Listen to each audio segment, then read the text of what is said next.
Hello friends, હું આજે બનાવી રહી છું પાપડીનો લોટ ખીચું. એની માટે મેં આ એક વાટકીનું માપ લીધું છે. 4 વાટકી ચોખાનો લોટ આ લઈશ. એની માટે 1 વાટકીએ 2 વાટકી પાણી ડબલ, એટલે હું 4 દુ 8 વાટકી પાણી લઈ રહી છું. જો ફ્રેન્ડ્સ, આ પાણી ઉકળી રહ્યું છે. મેં તમને કીધું એવી રીતે 8 વાટકી પાણી નાખ્યું છે. એમાં હું 1 ટીસ્પૂન જીરું, હાફ સ્પૂન અજમો અને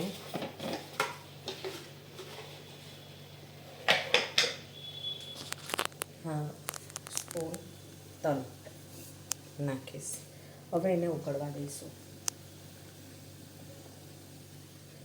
બરાબર એનો કલર આવે ત્યાં સુધી એને ઉકળવા દઈશું.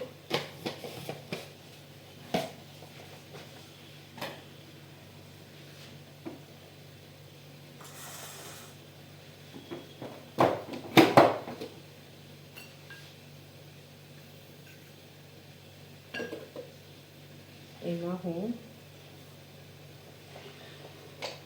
તાજા વાટેલા લીલા મરચાં,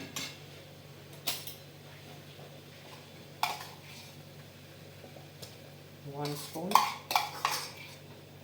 2 સ્પૂન નાખીશ. તમારા ઘરમાં જો છોકરાઓ ખાવાવાળા ના હોય તો તમે હજી વધારે નાખો તો હજી ચાલશે.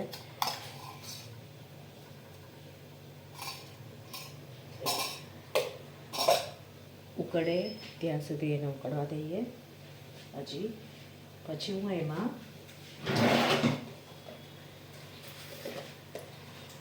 ચપટી હાફ ટીસ્પૂન સોડા નાખીશ.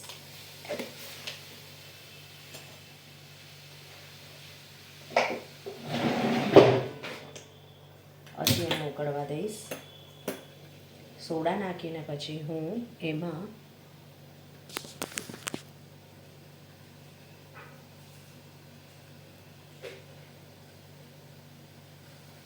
મીઠું નાખીશ. મીઠું 4 વાટકી છે, 1 વાટકીમાં અડધી ટીસ્પૂન જોઈએ, એટલે 1 2 3 અને 4 ટીસ્પૂન મીઠું નાખ્યું છે સ્મોલ. 1 વાટકી 1. પાણી સરસ ઉકળી ગયું છે. હવે હું એમાં 4 વાટકી, ગેસ એકદમ ધીરો અથવા તો બંધ કરી દઈશ અને 4 વાટકી ચોખાનો લોટ નાખીશ. આખો ભરેલો જ નાખવાનો.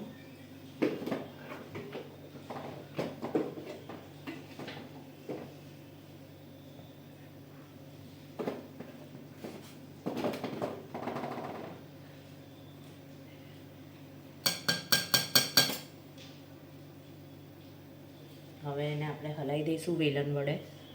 એમાં લમ્સ ના રહે એવી રીતે હલાવી દઈશું એને. જો પાણી વધારે લાગે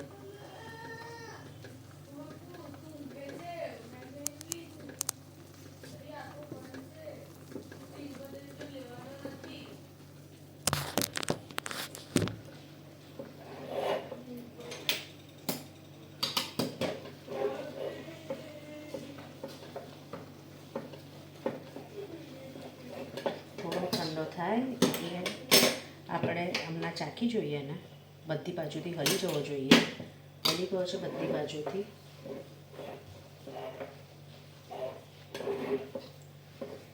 હવે એને ચાખી જોઈએ થોડો. જો મીઠું ઓછું લાગે તો આપણે મીઠું કે મરચું જે નાખવું એ નાખી શકીશું.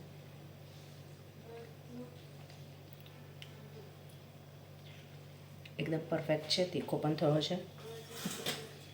હવે હું એને આવી રીતે પાણી વરાળથી બાફવા માટે પેન લઈશું. પેનની અંદર જાળી મૂકીને ગરમ કરવા મૂકીશું. અને ગરમ ગરમ હોય એટલે આપણે એને પાણી વડે ઠંડા પાણી વડે હાથ લગાડીને એના રોલ કરીશું. આ પાણીના મેં હાથ લીધા. હવે આના બોલ કરીને એને લાંબો કરીશ.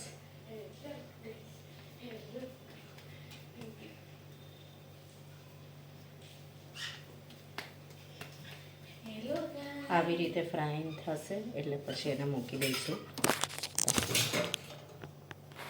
આવી રીતે હું ગોળા કરીને મૂકીશ. જુઓ ફ્રેન્ડ્સ, કેવું સરસ થઈ ગયું છે. હવે હું આના પીસ કરીશ.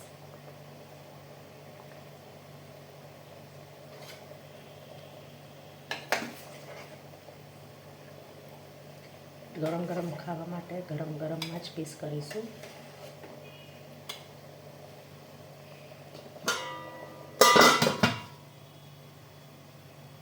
જુઓ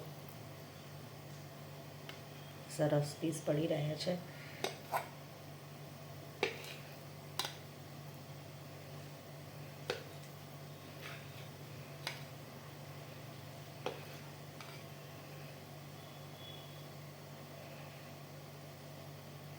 આની ઉપર આપણે તલનું તેલ નાખીશું.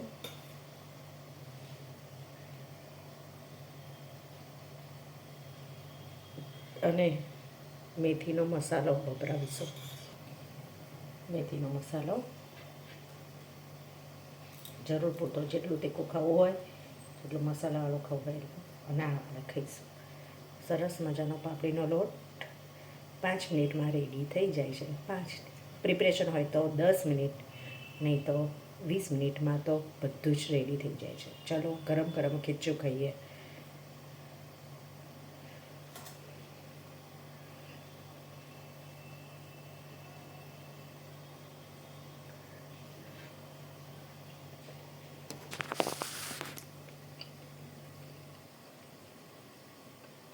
ખૂબ જ સરસ થયો છે. તમે પણ ટ્રાય કરો અને પછી મને જણાવજો મારી કમેન્ટ્સમાં. મને સબસ્ક્રાઈબ કરો.